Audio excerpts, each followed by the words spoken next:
Hello and good morning. Thank you for listening. This is Grow Your Power, presenting skills and experiences of homesteading for anyone, anywhere who wants to save money, gain independence, and connect to nature. The name of my show today, actually, is We Are Nature.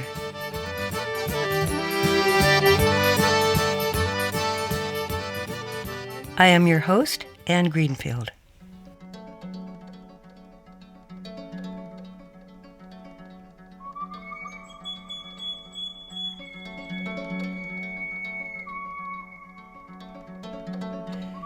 Nature is quiet, sometimes very quiet. Absence of car engines and car horns and truck zooms and motorcycle ramp-ups. Without electronic beeps, no electronic or radio or TV music, talk, promote, buy this or that. We can resonate with nature in a quiet place. In a quiet place, I can hear the basic hum of the universe.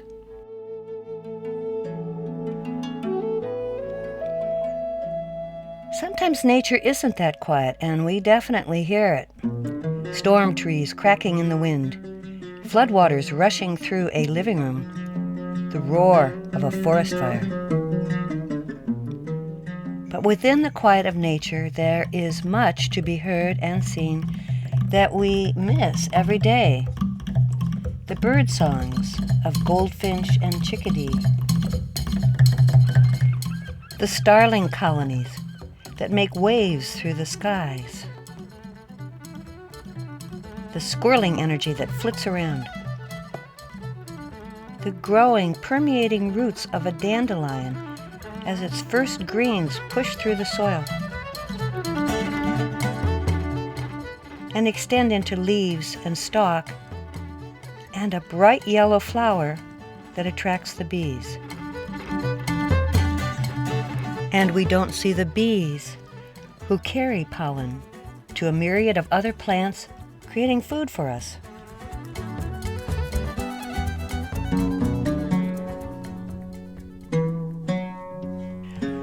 Our modern world is often busy, noisy, visually, auditorially overstimulated, and filling our senses to overfull. Most of our natural world has been covered with concrete, structures, roads, malls. We have cluttered our natural view with man-made creations. Great edifices, trillions of acres of soil lifeless with pavement. And lots of words, spoken, televised, digitalized. Lawns are sometimes all of nature that a child grows up with, if he's lucky. I think this matters. We need nature.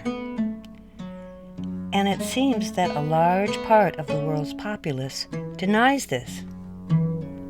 It's not a priority to protect and sustain our food, water, and air, all that comes from nature. Nature is our big mother, but she becomes low priority. One has to make a living, you know, and the industries are where the work is.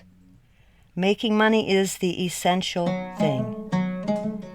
The economy must grow.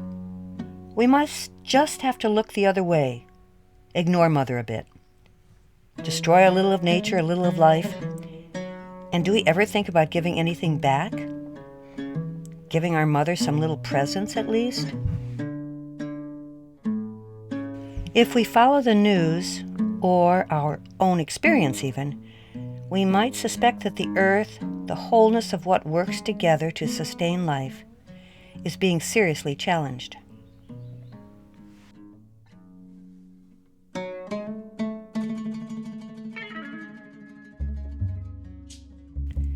For those of us who really love life and really want to keep this good earth going, I think the main thing we need to spread is this appreciation and love of nature. We need to spread knowing that we are in the middle of nature. Strangely, this need is not known. We absolutely need the natural world.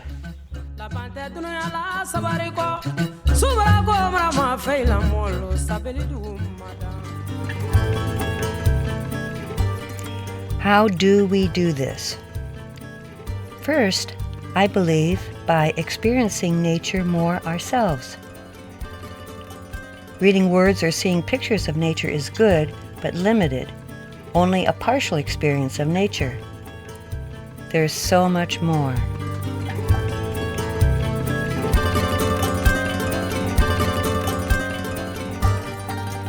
But to bow to some words, I was introduced to a wonderful book that I highly recommend. It's called The Spell of the Sensuous, and the author is David Abram. He studied with shamans of indigenous cultures. He learned to take on the perceptive world of the indigenous people. These non-literate cultures still exist and show us how people lived for 10,000 years when nature was their only tool, their only frame of reference.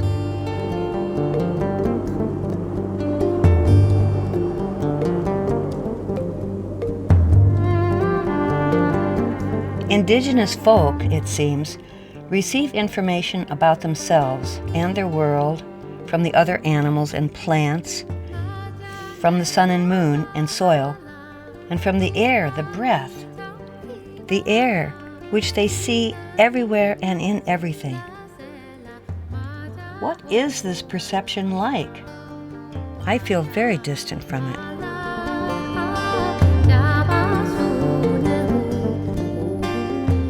From Abram's book, I learned that indigenous people see life in cycles rather than in a cause-effect sort of way. There's no beginning or end, just cyclings and recyclings. The rational scientific explanation of the world, cause and effect, now seems to me just one theory. And that explains why we place so much emphasis on the future, on getting somewhere. Like high school is so much more important than kindergarten. Like having more and more is important. We have seriously lost the present moment.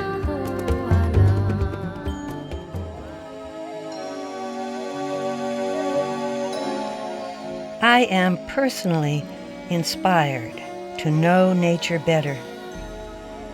I'm intrigued. I want to communicate with a plant, an insect, a place, a mountain, like a Native American might. I want to understand what it feels like to have nature as the frame of reference, and to feel continually part of nature.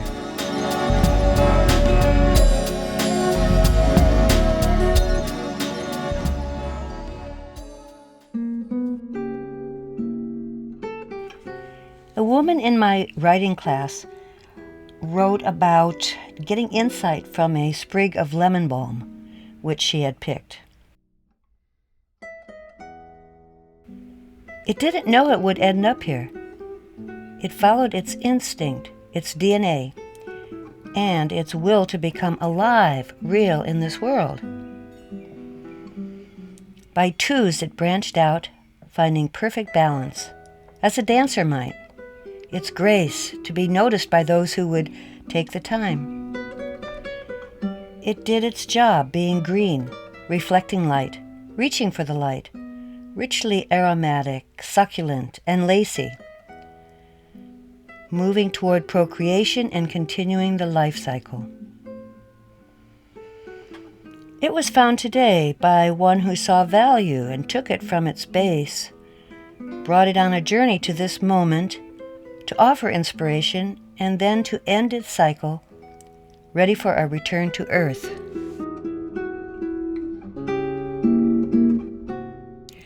One of the experiences I often had with nature was a weekly day-long walk around the wilderness where I lived. I would take only food and water, and without any agenda or end point, I would just start to roam, letting some internal voice lead me. And these walks became experiences with tadpoles in ditches, surprise herbal findings, warm sunbaths on a hillside, and mostly an awe of the largesse and majesty of a world in which I was a small but included speck of life.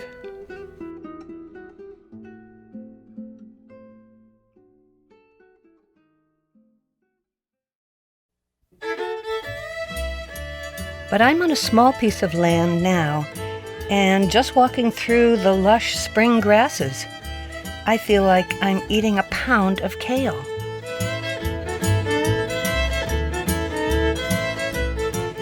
In the last couple weeks, I've polled a lot of people with a question.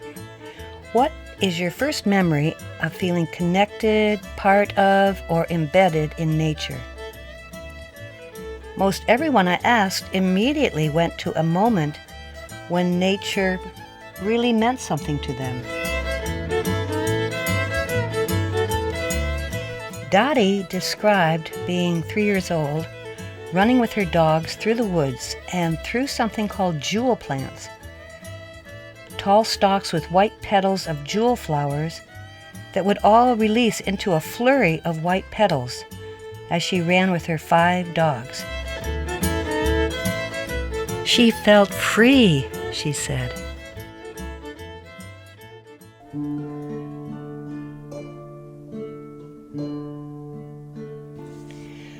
One East Indian woman went to Findhorn in Scotland, where plants grow giant in sand, supposedly through the requests and gratitudes of the gardeners.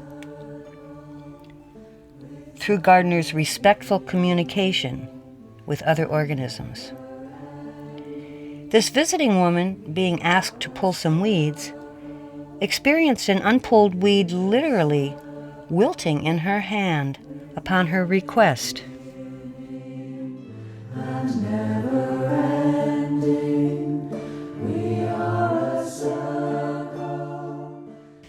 My first deep connection with nature was as a 10-year-old. I found the one climbable tree in our yard, an elm. I felt the bark as I climbed up. I appreciated the hand and footholds and found that I could sit in the crotch of the tree quite comfortably and read my book, while glancing out in the tree's perspective to see the rest of the world around me. I'm thinking that this is where it all started for me, my love for that tree, followed with a reoccurring intrigue with trees over the years. And being drawn to trees wherever I lived, loving them, and feeling a great sadness when hearing of a live tree being cut down. Or worse, hearing of the massive slaughter of trees that goes on.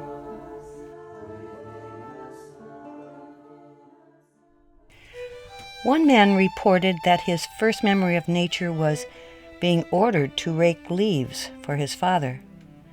It was not a positive experience for him, which made him basically turn his back on nature.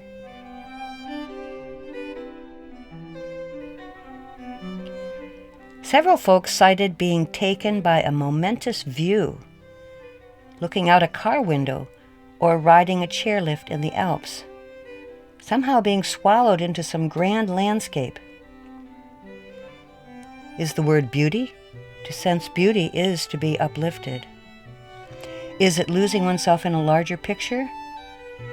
Whatever it is, I think we would all agree it feels really good.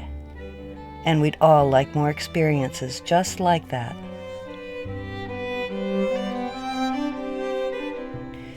Marian always felt close to nature, she said. But when she went to Denmark many times as a child, she says, the place was different. I could feel fairies and elves all around me there.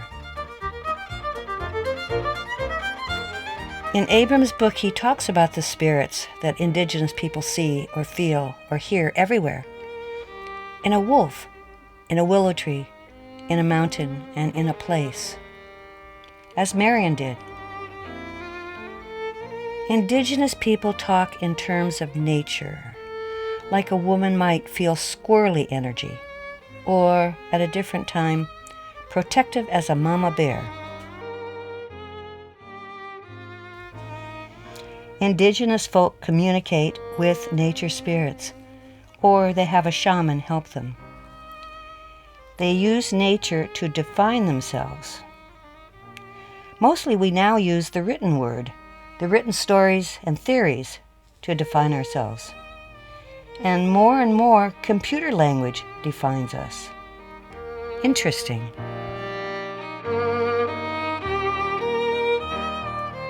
I asked a Buddhist student to recall instances when he felt embedded in nature, part of it all. He said, off and on, many times, when I'm in the present.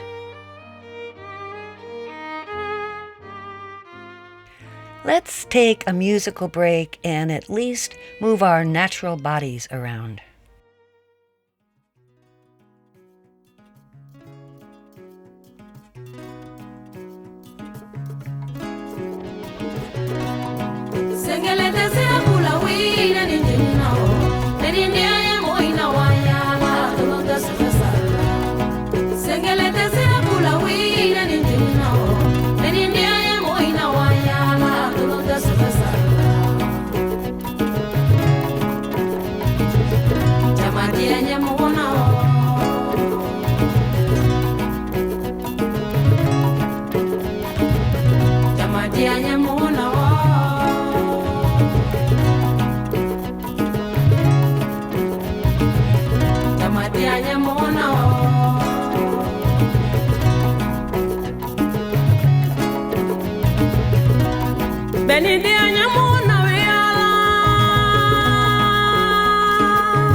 Somba nindia nyamo ina wanyala nine fainu maso nekele nimpe na wonto longe nimba inu gaso nindia nyamo ina wanyala nimba inu maso nekele nintolo na wonto longe nikorolu kaso nindia nyamo ina wanyala nine korolu maso nekele nimpe na wonto longe nindolu kaso nindia nyamo ina wanyala ani do imaso nekele nintolo na wonto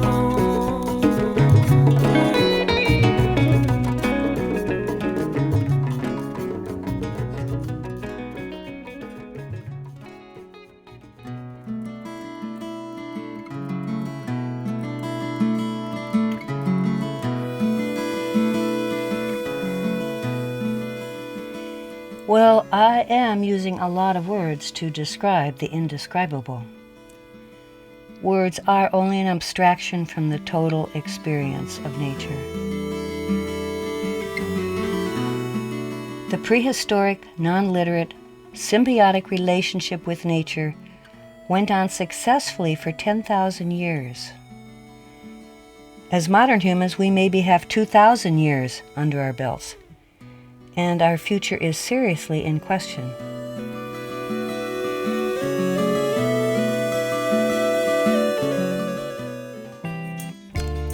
But since words are the common human language, we can at least be including nature in as much of our communication as possible.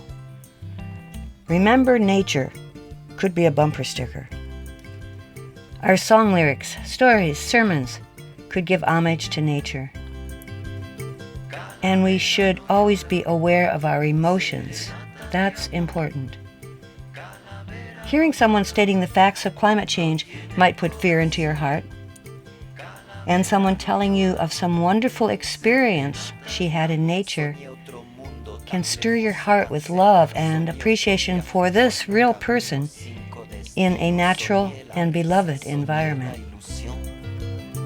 Soñé otro mundo, soñé menos joda, soñé una mañana que en fin se podía. I would love to have folks post on my Grow Your Power Facebook page any nature poems, stories, or lyrics even sermons like this one.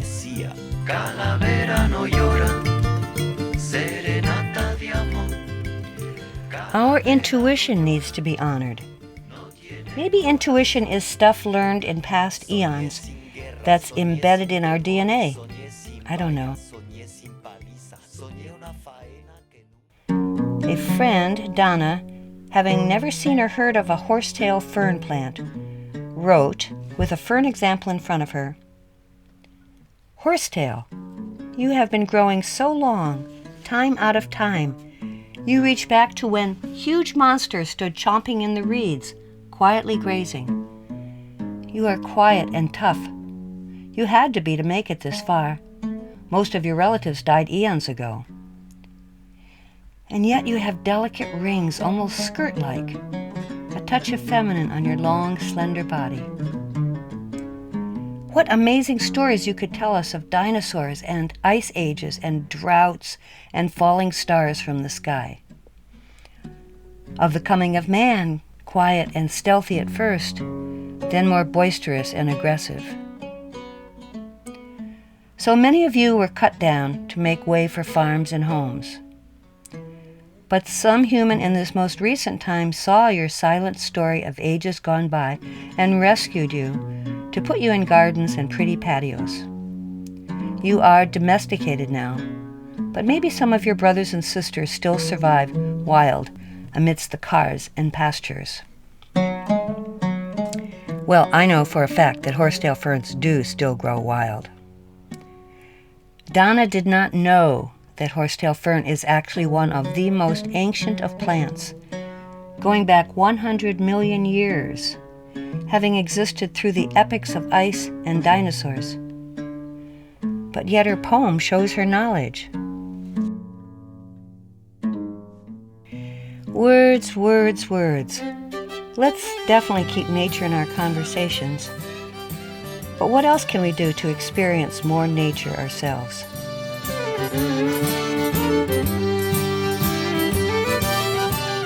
Be outside more. Find an outdoor sport. Take a 10-minute stroll with your ears, eyes, heart, and mind open.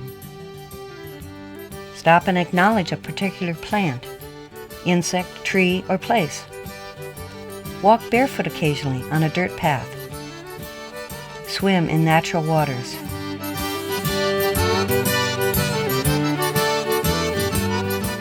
Keep a living plant close by, on your altar, on your office desk, in your kitchen.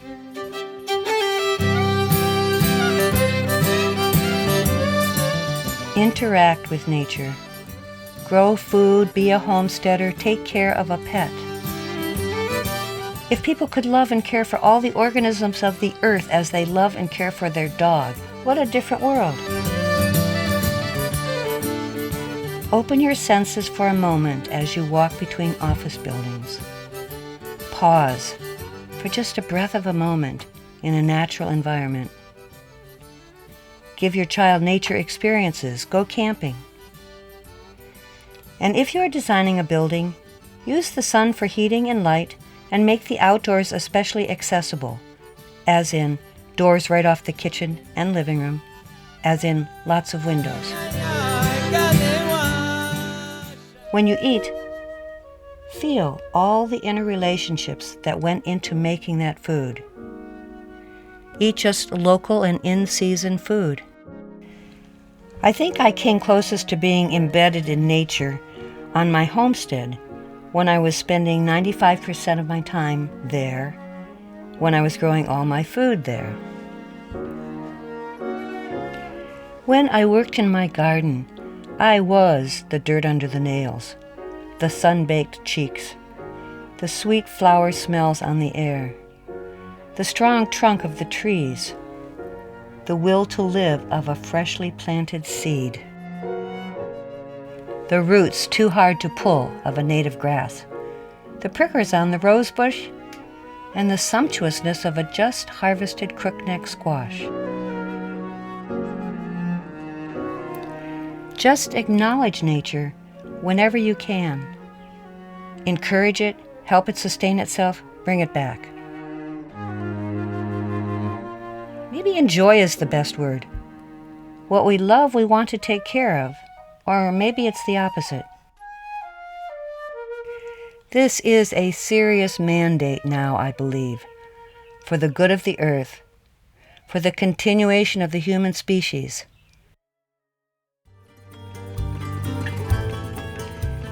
My latest insight is that all us nature-loving, nature-conscious, and caring individuals should form a silent nature corps, doing everything every day that increases our experiences with nature, knowing silently, in faith, that there is a core of us. We don't need institutions or organizations. There's a core of us expanding our force daily in the world, until the world slowly comes back to its senses and to nature. I'd like to read a concluding remark from The Spell of the Sensuous. A genuinely ecological approach does not work to attain a mentally envisioned future. It strives to become ever more awake to the other lives, the other forms of sentience and sensibility that surround us in the open field of the present moment. And now another musical break, and then we will hear an on-site interview with a homesteading woman. What's it like for her to be living so very close to nature? Can't you hear me, mama call? Can't you hear me, mama call? Tonight, it's a long, long night. Tonight, it's a long, long night. Can't you hear me, mama call? Can't you hear me crawling? Can't you hear me when I call? Can't you see me fall? Can't you hear me, mama call? Can't you hear me, mama call? Can't you hear me, mama call? Me hielo la habitación, no tengo calefacción. Can't get no satisfaction, so me bajo a la calle. It's a long, long night. Can't you hear me, it's a long, long night. Can't you hear me, it's a long, long night. Can't you hear me, it's a long, long night. Can't you hear me, it's a long, long night. Can't you hear me, it's a long, long night. Can't you hear me, it's a long. Oh, your goats. I am so excited to see your goats. I am a goat lover from way back. Would you like to introduce us? This is Willow. Hello, sweetheart. And she is part Nubian, part probably Alpine, and she's about 3 years old. And she was raised up as a pack goat, as a pack mama goat. Not to carry, but to bring milk on the hoof. Oh, great. And so she's been out in the mountains backpacking since she was a tiny little baby. And right now she's a homestead goat, but the wethers, the castrated males, are the ones who carry loads.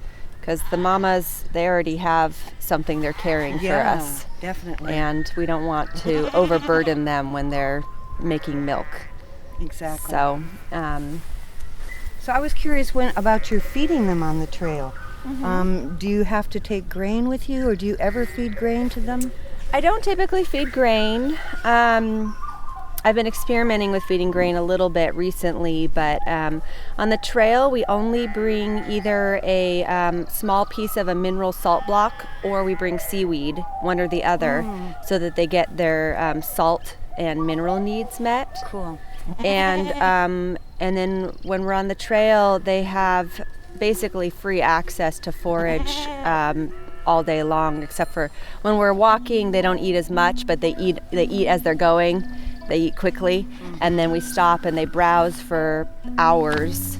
And those high mountain pastures and shrubs and trees are just power loaded, full of nutrients, and their milk production always goes up when they're in the mountains, especially when they're grazing on Angelica and Osha, which are both, I think, milk stimulants, kind of like fennel is. They're the same family. And their milk tastes the most amazing when we're up in the high country. It's just so sweet, and you can just taste the herbs that they're eating. Mugwort and They eat mugwort. That's one of my favorite smells. I love mugwort. I love it when I'm milking them and I can smell the herbs that they're that's in their cud, chewing their cud. They turn around and I get this big whiff of aromatic herbs on their breath. On their breath. Yeah, it's amazing. And you want to meet the other goats? I do. This is Juniper. And Juniper is a weathered male, meaning he's castrated. He's almost 1 year old. He's being raised up as a potential pack animal. He's very young yet. He's young. You don't start putting a load on them till they're at least 2, sometimes even 3. And the first part of training is just to build trust with the animal and teach them how to be tethered, teach them how to lead with a rope, and teach them to follow on the trail. That sounds like a big job. I could only train my goats to go up to the stanchion to get their grain. Yeah, well, he's doing good. He doesn't like to be led with a rope, but he's learned how to be tethered, and he comes to his name most of the time. And he's doing good. Time will tell if he's a good pack animal. You know, you kind of have to just put in a couple years and see if they are made for the job. He's on his journey of deciding his life path.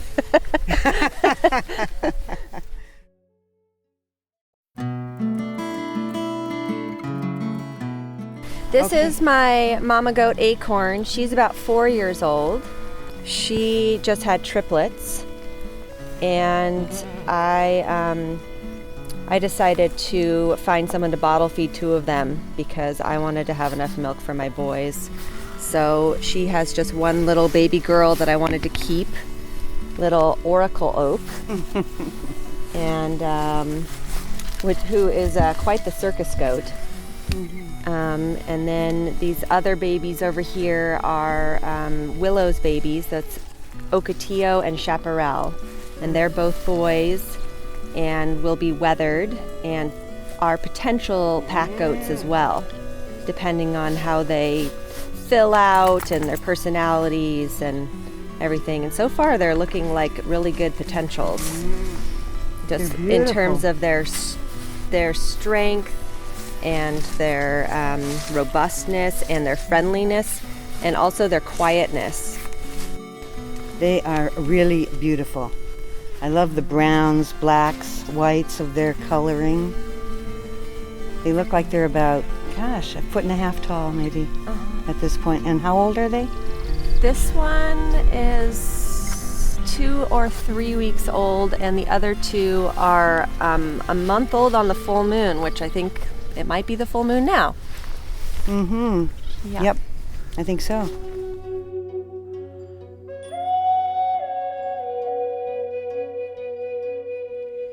I and my sound engineer, Bob Barkley, have come to visit Nastasia and her homestead. She lives here with her partner and 2 young teenage sons who are away for the day. And we are walking up to her house. I am listening to this place as we walk. And the air has a fresh and slightly salty breath to it from the ocean close by. I'm looking upon a small, rough-hewn log cabin, a handmade cabin, round, with a center peak. Thick redwood shingles circle the roof. They've been hand-cut from old redwood trees with an adze. The cabin sits on a sweet little slope and looks out on pasture, facing southwest, into the sun and the usual winds. We're entering through a fence of fir branches, and gardens fenced with fir branches stand close by. On the right is an outdoor kitchen, glassed in on two sides and made out of the same rough-hewn redwood. As I stand here, I see green everywhere, and I feel this equilibrium and ease.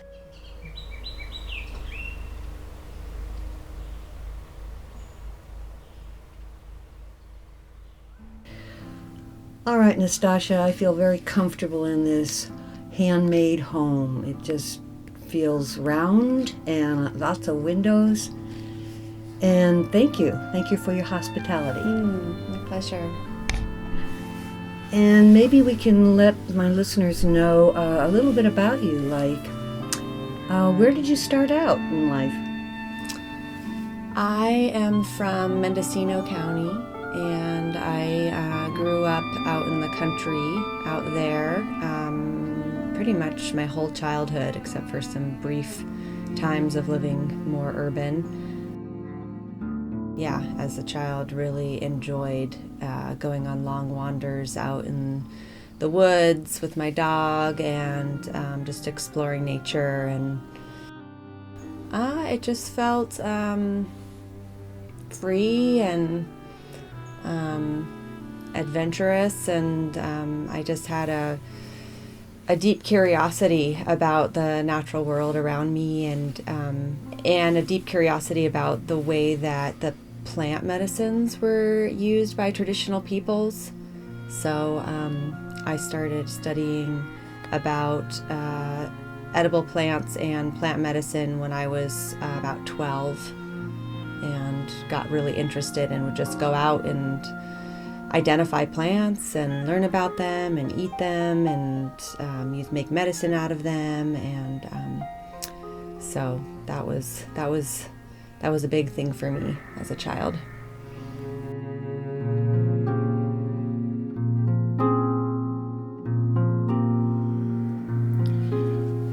Well, what about now? Somehow you have found your way to a place where you can grow food, as I understand it, and where there are a lot of wild herbals. What do you grow? Well, right now we have a pretty small garden. In the past, I've farmed much bigger acreage, but I am enjoying having a small garden. It's can put more manure and more energy into a smaller space.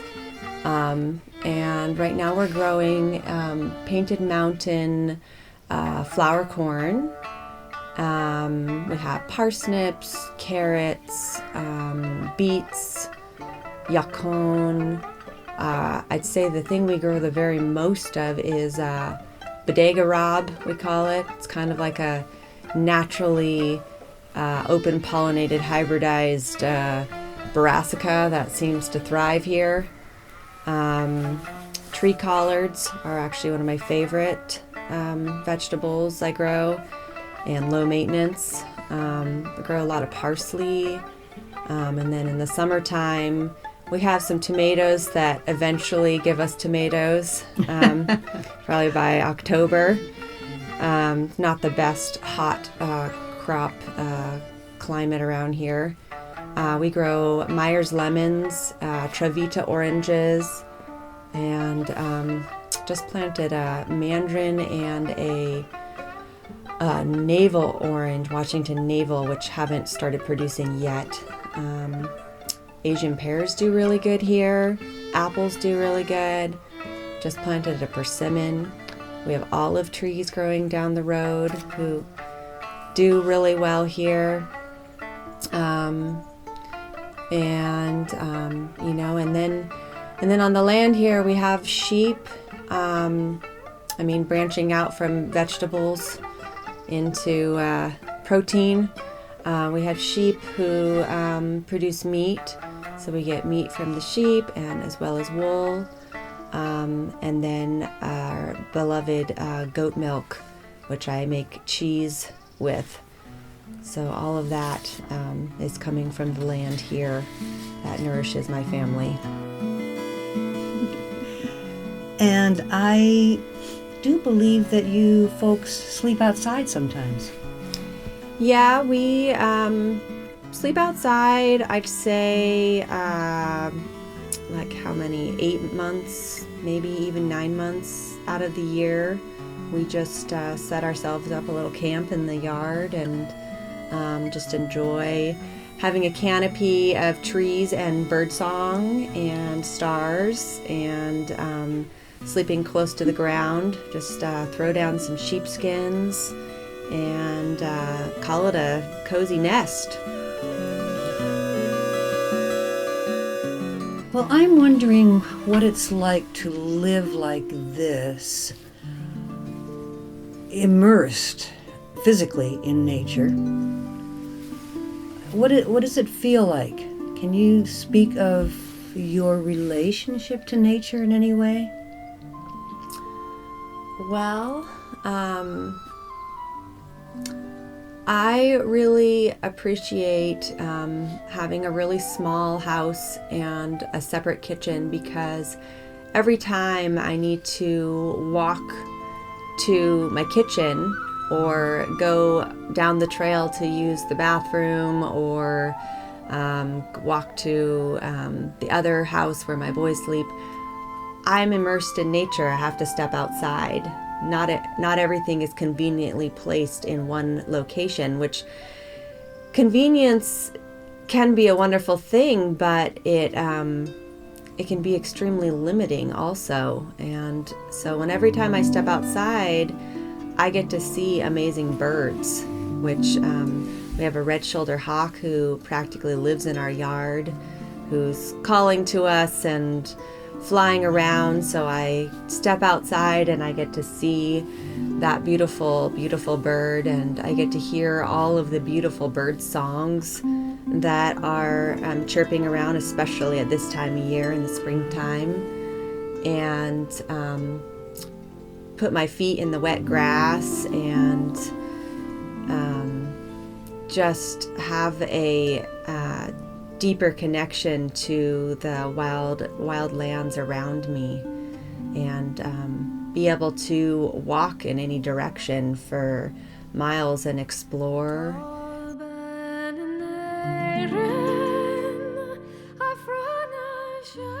Still curious about all that stuff, huh? Yep. That's so great.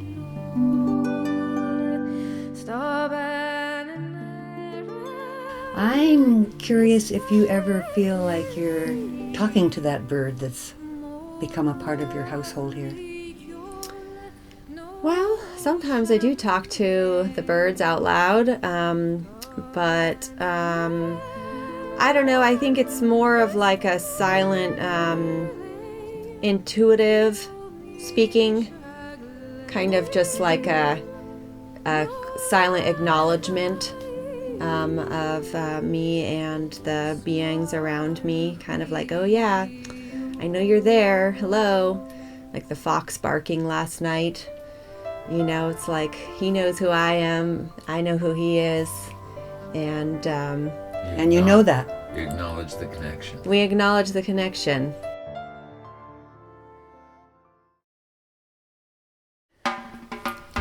Perhaps you can talk about your routines of the day here, the things that take your time.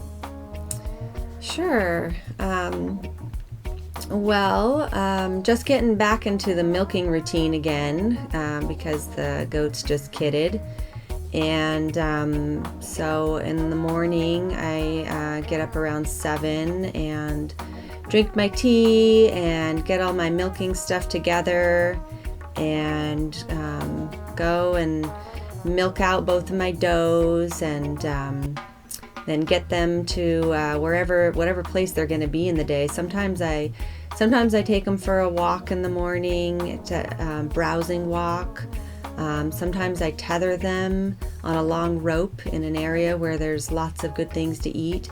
And sometimes I set up an electric fenced area, and they have a whole range of that fenced area for about a week at a time. I eat breakfast, and then the day can be filled with any number of things, whether it's the garden or whether there's sheep tasks to take care of, such as worming sheep or hoofing sheep or shearing sheep, or setting up new fences for the sheep for a night pen. I also work on a lot of different crafts. I do felting, wet felting, and a lot of hide tanning goes on here in my little homestead, mostly other family members. There's always lots of dishes to do and cooking to do.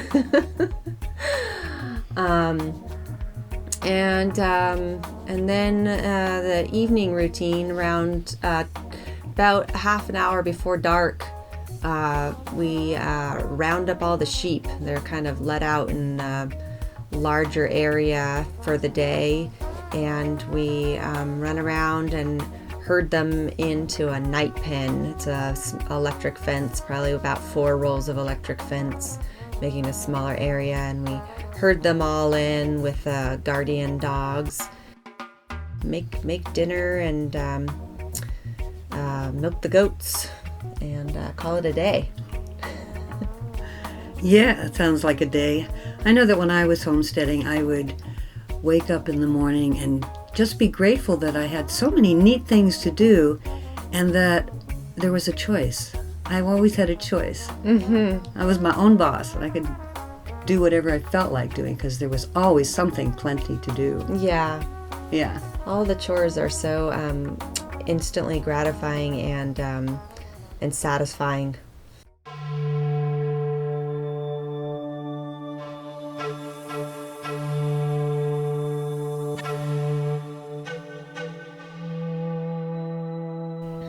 I wanted to ask you about the herbs that you find on this land here that you find especially helpful to you. Well, let's see. I use mugwort quite a bit, both for my goats as a natural wormer, and I use it as a dye plant. Makes an amazing dye, especially mixed with iron, makes a beautiful olive green. I use it as a premenstrual tea to just move stagnation. I love the yerba buena that grows on the land here. It's got a good minty smell, and the goats love the yerba buena. And lots of miner's lettuce on the land here, which is just an amazing salad herb, and cleavers at this time of year, which is climbing all over everything. A little abrasive on the tongue, but I like to pulverize it. I have a Vitamix, but I have to drive a mile down the road to use it. So when I get everything set up right, then I bring my cleavers and an apple and some water, and I pulverize it in the Vitamix and make like a powerful lymphatic green drink. Super good spring tonic. Throw in some dandelion greens in there also. Love the bay trees that grow here, so aromatic, and I don't necessarily use them medicinally per se, but I just love to just walk by and grab some leaves and smell them. It feels like just medicine on the go. How about the usnea that grows here? You know, I haven't used usnea a lot, but I keep thinking that I need to tincture some up because it's such a good medicine, and I know a lot of people utilize it, so been meaning to do that. Oh, yes, of course. Nettles. course. How could I forget nettles?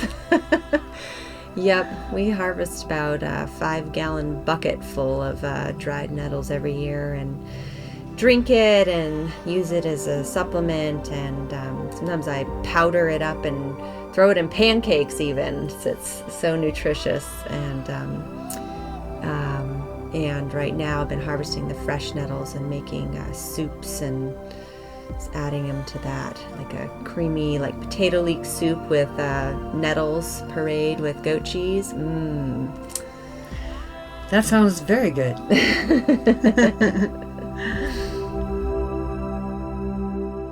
I bet you have chickweed growing in your garden. Yeah, chickweed's a good one to throw into the Cleaver's green drink as well. Good spring tonic. How long do you do a spring tonic, or how often do you use tonics? Well, in the springtime, I do it whenever I get around to it, and for as long as the herbs are looking really vibrant and green. At some point, they kind of like go to seed and get a little more stringy. So this is like the best time to do it right now, probably till, I don't know, end of April, something so you do like it that. while they're viable, Yeah. and then let it go. Yep. It's a good time, in the winter time. We just eat a little heavier and just don't exercise as much. So this time of year, it's good to just kind of flush out a bit. Well, as someone who goes to the herb store, it's disconnected from the harvest and the ripeness and all that stuff, and so there's no reference about when to do it or how long. Exactly. So I always have a lot of questions about it.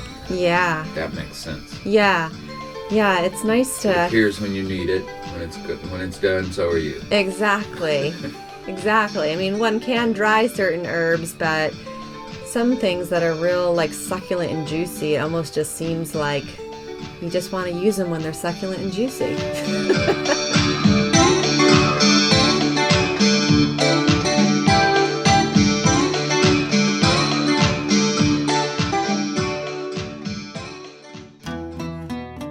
Would you like to say the drawbacks of living like this for you that come up for you? Let's see. Well, I'd say one of my biggest challenges is just the winter time, having a half outdoor kitchen. It can just be pretty blustery and uninspiring to be cooking in an outdoor kitchen and then being in small spaces in the winter time, especially with this winter that we had this last winter. I got a little spoiled with the droughty winters, which of course by no means do I want there to be a drought, but it does make it easier to be living outside. Which we usually end up going somewhere drier for a part of the winter just for that reason, and because it's part of our unschooling curriculum is to go on big trips. We call our school the Mountain River Ocean School, and so we like to go on big trips and explore other bioregions and such. So other drawbacks. Gosh, I can't think of too many. I really like living the way that I'm living, and in some ways would like to become even more sustainable than we are. I'd like to be growing more food, and I would like to not be using propane. I mean, for that matter, I'd love to get a horse and just be able to ride a horse wherever I need to go. You mentioned going to the mountains. I know that you often go to the ocean fishing. Your partner is a fisherman. It's true. And you go to the mountains on a regular basis, and that would be when you would take your pack goats with you. Mm-hmm. And how long would you usually go for a pack trip? Our kind of longest trip that we do in the summertime, it's usually for the month of July. So it's about 4 weeks.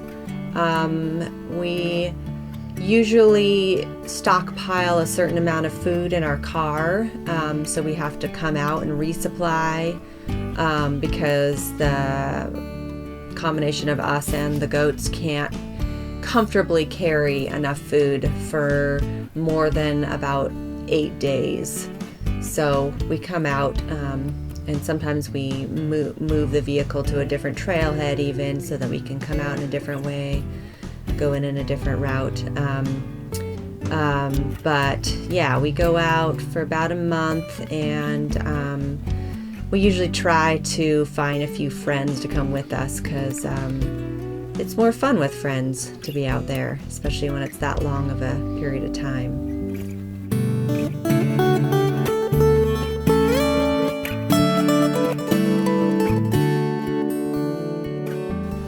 Thank you very much, Nastasha. It's been lovely to be out here in your house, seeing your goats, seeing how it feels these days to be living out here. And I'll see you again. Great, thanks, Anne.